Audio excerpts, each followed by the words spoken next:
Hello and welcome to the programme which brings together leading British journalists with foreign correspondents based in the UK who write, blog, podcast and broadcast from the Dateline London. Ballot papers will be sent out in the coming week to the 160,000 or so people who will, in effect, choose the next British Prime Minister. The candidate debates have not been without incident. The host of one of them brought it to an abrupt end by fainting as it sent our panel to sleep. Has Europe yet woken up to the prospect of energy rationing this winter?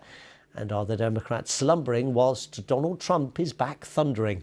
Here in the studio are the French author and journalist Agnès Poirier, Adam Raphael, who's been commentating on British politics since the 1970s, and Jeff McAllister, an American lawyer who in his time has also been London bureau chief for Time magazine. A warm welcome to all of you. Thanks very much for being with us. Adam, let's start with the British Conservative leadership contest. In effect, the beauty contest for Britain's next Prime Minister. It's been one-on-one, it's been blue on blue in some of the attacks. How revealing or interesting has it been? Well, it's a very odd election. As you rightly pointed out, there's only 160,000 in the electorate, we think, anyway. No one really knows what the Conservative membership is. 97% of them are white. Half of them live in London and the South East. Half are over 65. I know I'm even older than that, but there you go. It just is not a representative election. There were 14 million Conservative votes in the last election. You have this tiny number who actually decide not only who the party leader should be, but who the Prime Minister is going to be. So it's odd. And the other odd thing about it, maybe, is that this election is almost over before it has begun. You've got Liz Truss. She's so far ahead of Rishi Sunak that unless there's some incredible stumble along the way, which is possible but unlikely, she's going to have an even bigger majority than Boris Johnson had over Hunt at the last leadership election. Jeremy Hunt, rival, former Foreign Secretary and Health Secretary. Yeah. These debates I find rather demeaning because they are just really contests for bidding up for votes. Neither are discussing policies seriously, neither are actually acknowledging the seriousness of the situation the country finds itself in. They're just bidding for this 160,000 votes. And Rishi Sunak in particular is very, very much on the defensive. He knows he's far, far behind. So unless there's some amazing strike or some amazing revelation about Liz Truss and whatever, and I'm certainly not about to reveal it here, I wish I could, this is over. And that has happened before with Mrs May, if you remember, with her leadership election. These things tend to get decided very, very early. And indeed, the Conservative membership, to their credit, they tend to vote very early. Yes, vote early, vote often is the old joke, wasn't it? Jeff McAllister, you know how the US primary system works, so you know there is a tendency of candidates to kind of pitch to the activist base, and therefore we've had a lot of the old tunes, you know, taxation, Margaret Thatcher, immigration, not terribly surprising. Do you feel any sense of confidence, though, that these candidates, whoever wins, will actually realise that the way you've won votes within the party may not be the way you secure your premiership when you're facing the public and almost certain to face an election at most in 2 years' time? This is, of course, the hypothesis of the centrist voter and the need to appeal to the center, which is the traditional way that parties do get in power and retain power. It's been a little jumbled up, both in the US and in the UK in the last 10 years. The Republicans in the US going very much for the base, polarization, don't really try to make a pitch for the center. There's a whiff of that in how Johnson stayed in power, going hard right on Brexit, insisting that his MPs had to have fealty to him, and if they didn't vote for him, they got kicked out, and they did things that were against the Constitution. And he didn't really seem to pay much of a political price because Labour was so disorganized under Jeremy Corbyn. Now, with an opposition that does seem to have a pulse, and although it doesn't really, I mean, he does not have that kind of inevitability that somehow Tony Blair had 15 years ago of a young man who knew really what he was doing and had this whole system going with him. Doesn't feel like it's quite caught on there, but they better play for the center because the Labour Party is 13 points ahead in the polls now. And even though all the ones who brung them are the Conservatives, and they're so used to doing that now, they may not know how to appeal to the center very easily. They're going to have to do it if they're going to win. And yes, just across the channel, we see a president beleaguered because he lost his parliamentary majority. Whoever becomes Prime Minister of Britain has the security of a big parliamentary majority. That might be deceptive, though, mightn't it, in terms of their power and their ability to get things done? Well, it's difficult to compare the two countries because we have a presidential system, you have a parliamentary one. I mean, to think that 160,000 or so people are just choosing the next prime minister. It's interesting we're talking about primaries because this is something the French political parties did first internally, but then they opened it was in 2011, to all citizens. It was so quite extraordinary. Have to be a party member to choose the candidate? No, you needed to actually say, I mean, the first to do it were the left in 2011. And it was such a success. They said, okay, everybody who embrace, you needed to sign a thing saying you were embracing basically. I mean, 97% of the world population would be able to say yes. It was, you know, something like, do you embraced liberty, equality, fraternity? And people were really excited to be asked their opinion, even though because they were doing it for the good of the country, even if they didn't belong to the left. Did it make it for kind of more electable candidates? No. But now it's interesting what you're talking about. You're talking about appealing to the centrist. But the Tory party has changed so much in the last few years. It used to be a very broad church.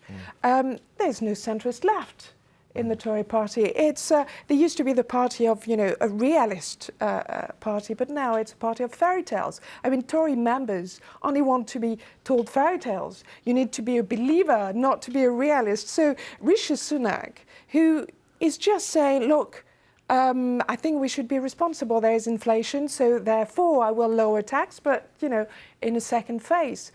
He's seen as a socialist, he's seen as a hard, you know, realist, and all they want is Liz Truss to say, you know, we'll lower taxes, but they also want something and the opposite. They want more investment in public services, lower taxes. More help with fuel bills, all those kinds of things. And Boris Johnson called it cakeism, I believe. Yes. Having your cake and eating it. It's really sad. I mean, listening to you both, I just think, I'm secretly a bit ashamed, actually, that we should be having a leadership contest like this for a major party. And it is actually disastrous for the Conservative Party to be on display like this, taking lumps out of each other in a totally unrealistic way. This is not the best of the Conservative Party. The Conservative Party is a great party, has a huge history, and will revert in time to what it has been. But I think really a lot to blame is Boris Johnson. He promoted a lot of really inferior people to his cabinet. He chopped off a lot of the very best brains in the party. And you're quite right, it is no longer a party of the centre, it has moved to the far right. And the danger for Liz Truss, who I suppose, is that all her backers are on the far right, or most of her backers are on the far right. She does have some centrist backers, but most of them, and I hope they're not reflected in her cabinet, because if they are, the party will move further and further away from the electorate as a whole. But they are not going to stay in power for long. I think. I mean, you know, they will be. They've got an 80-seat majority. They could be It's quite a comfortable margin. Look, wait for the winter when a lot of people suffer from the cold, from inflation. I don't disagree. I don't think Brexit is going to undo them in the end, although Brexit will also show its real face, even though they don't want to see it. But wait for, you know, the winter. And let's talk about the winter in terms of the energy crisis. We saw this week a few measures in Germany. Hanover, I think, is turning off the hot water. So if you go to use the pool and want to shower afterwards, it's going to be a cold shower in any of their public baths. I mean, it's a small measure, but it's symbolic. But do you think Europeans, whether in the UK or on the continent, have yet grasped how difficult a winter in terms of energy, particularly gas supplies, this is going to be? I think we'll face it in a few months' time when we all have, probably by government decree, to lower all the buildings will have to do that. I mean, the schools, the swimming pools, are, as you were saying it, But, you know, for us here around this table, it will be just 1 or 2 degrees less in our homes. But for a lot of people, it will be much worse than that. There are already strikes, there's discontent, there's inflation, which in the UK is made much worse by Brexit. Of course, we all suffer from inflation, but it's worse in the UK. And recession is looming, and we're not there yet. And, you know, this is how the government in the late 70s here felt. That's why I think reality in the end will have the upper hand, and this Tory government will fall. And also, I mean, Liz Truss of Boris Johnson, as seen from Paris, Berlin or Brussels, it's the same. Jeff, the mention there of the late 1970s, you lived through the energy crisis in the late 70s in the States. Indeed, I did. I'm that old. I wasn't going to say that. You're mature and experienced, Jeff. And as a mature and experienced journalist and observer, are there any lessons at all from that experience? Because it was a pretty horrible one for Americans. It's a pretty horrible one for Jimmy Carter, who lost office soon afterwards. And Joe Biden is facing more of it. He's desperately trying to find ways of keeping the price of fuel for cars and other vehicles down. But, I mean, it's a lot more complicated than that, isn't it? I mean, it is.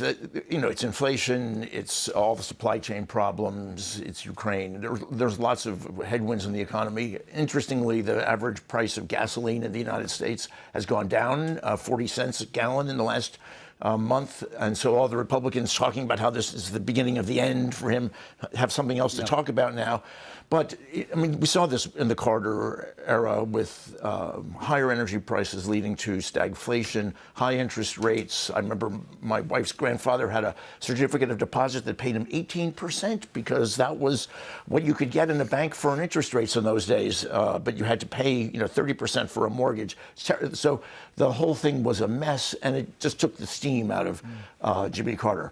On the other hand, it was the first big effort to get conservation and alternative energy sources into the infrastructure system. It had long-term positive consequences, but I think Joe Biden, of course, has to be worried. I mean, interestingly, Joe Manchin, the West Virginia senator, allowed a big bill to go through, a stimulus bill, health care, energy, which was a surprise. He's been a no man for the last 2 years. Right, so all this talk that maybe the Democrats couldn't do anything at all and were lost, well, their numbers are kind of getting better in the polls. The Republicans have picked some very strange Senate candidates who are Trump fealty type people. I mean, it may not be as awful for Biden yet as it could be if everybody gets cold and miserable in the wintertime. Yeah.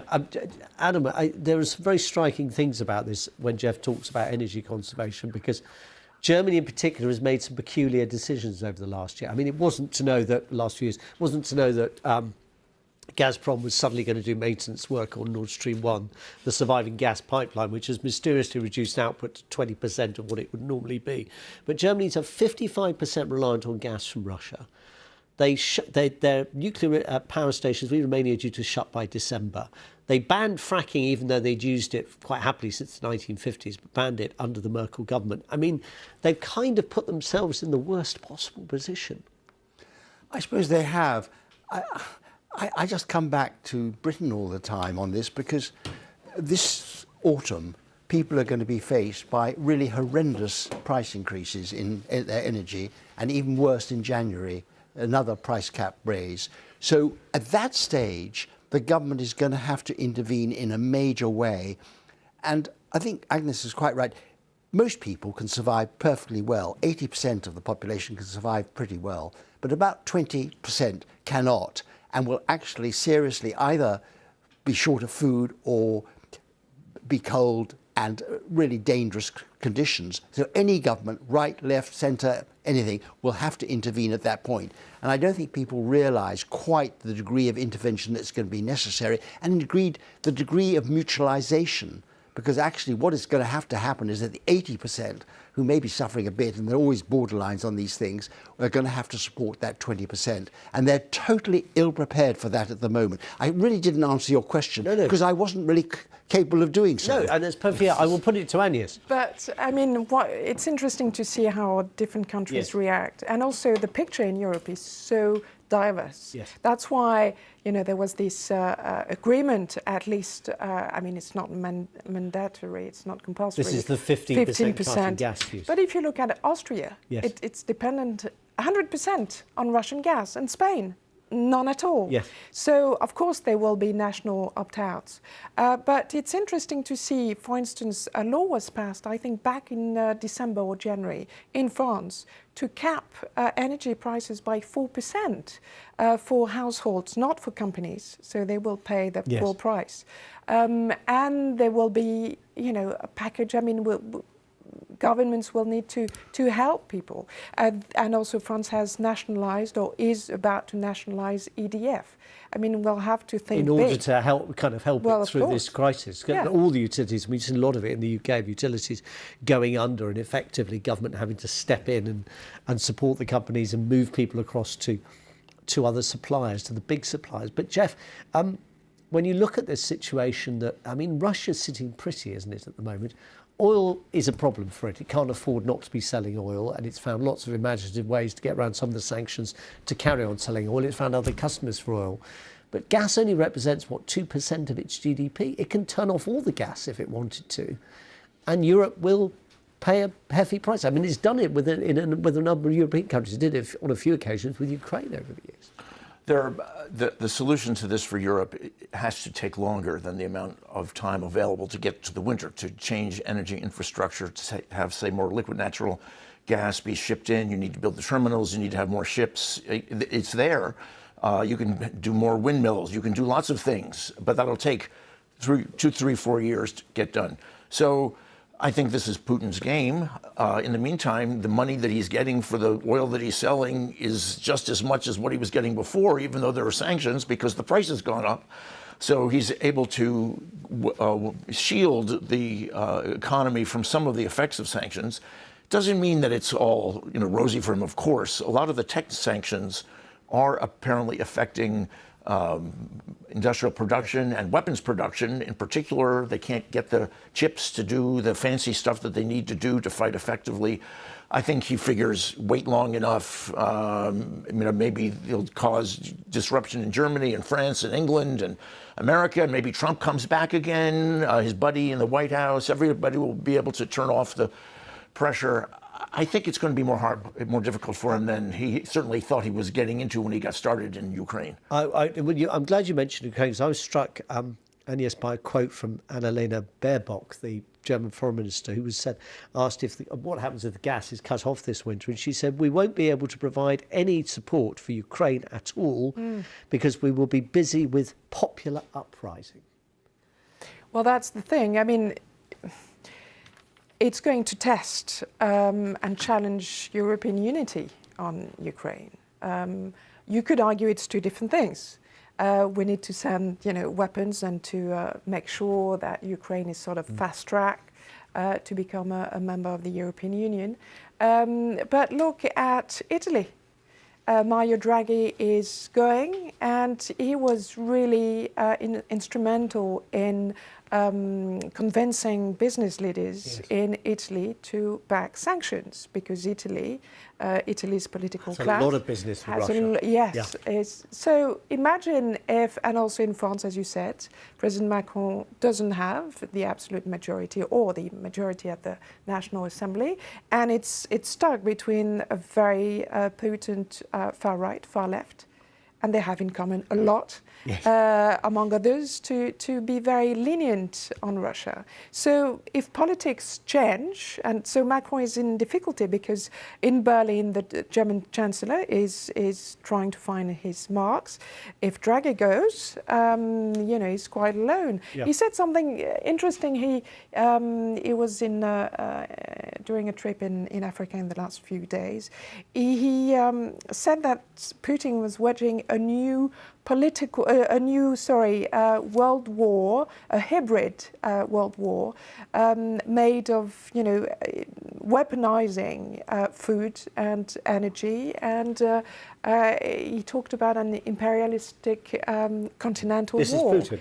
This is Macron on Putin. On Putin. Putin's plans. Yeah. Popular unity for supporting Ukraine. Do you think it could be tested by this? Because if people think, well, our energy is more expensive because of the Russia sanctions. Therefore, if we take the pressure off Russia, our bills will drop. No, I mean, it's a simplistic argument, but I it's don't quite see an that. attractive I mean, if one. you see what sort of thing that Liz Truss has been saying, I think she recognised that Johnson did very well by the support of Ukraine, and it's deeply embedded there. So I can't really see any future Conservative leader of dodging that. The rhetoric will always be pro-Ukrainian. And as for the thing about the gas and the other thing, in the end, it's a world price which decides this. It's not as though some country is cut off altogether. Everyone will be paying a world price, and the world price dictates huge leaps, astronomical sums being paid for the gas. But actually, it isn't really a cut-off point. No. It's just a matter of how much you're willing to pay for these supplies. Gas at the moment for delivery in the winter, I think, is running at 7 times the long-term trend, which is pretty frightening. Let's move on one final thing to talk about. Donald Trump back in Washington this week, Jeff. And I wonder, what's the dilemma for the US government about how it handles Donald Trump? Is it contemplating the possibility of charging him in some way for his alleged involvement in the January the 6th riot last year? The newspapers are well informed and saying that the Justice Department is actually investigating him as well as the underlings in the January 6th riots. And I have been an addict of the congressional hearings on the subject, I have to say. And, you know, when you look at them, and they say, of course, they don't have cross-examination, and there's some procedural difficulties, but it's an extremely careful explication of the evidence. I mean, lovingly and very carefully laid out and told mostly by Republicans in Donald Trump's inner circle. And there is no doubt that he knew that he did not get reelected, and he was determined to hold on to power, and he used all sorts of chicanery to do it.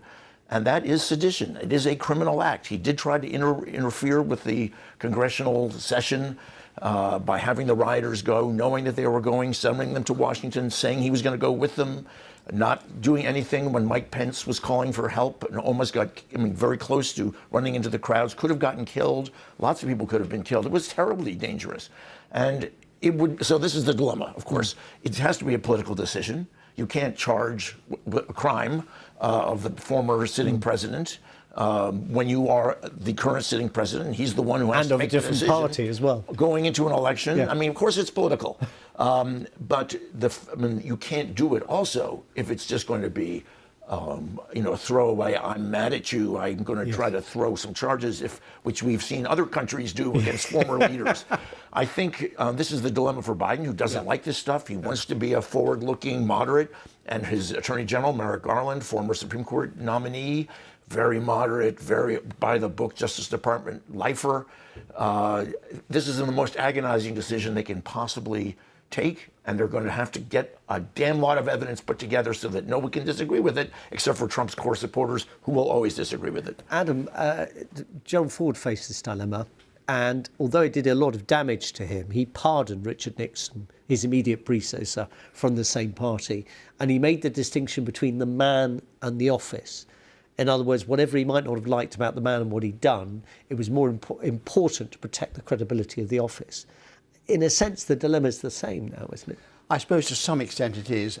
On the other hand, there is a rule of law, and if someone has committed high crimes and misdemeanors, as Trump appears to have done, and the evidence is really, like Jeff, I've been a total addict to these congressional hearings, the evidence is overwhelming that he has committed criminal acts. Now, whether a jury and whether a judge will find out that he is guilty of them all, not, but the evidence is there, sufficient to charge him.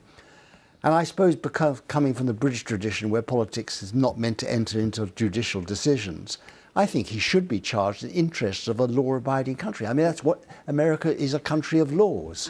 And that's why he should be charged. And I hope that that particular nettle, and I realise how difficult a decision it is for an American president to do, but I think the rule of law should take precedence. We've got less than a minute left. The risk, I suppose, is that if he were to win the case, you even more strengthen his campaign.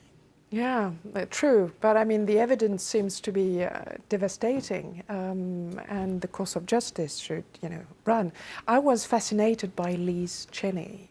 who is the vice chair, I think. Yes, and daughter of the former US president. And US vice she president. got just a fantastic point in having dozens of Republicans making the case against a Republican. So it means that it's not Democrats against Republicans. Let me ask. You've got 10 seconds, Jeff. Will Biden be the Democrat candidate? Will Trump be the Republican candidate? I'm beginning to think no on Trump because the polling is showing people are getting tired of him.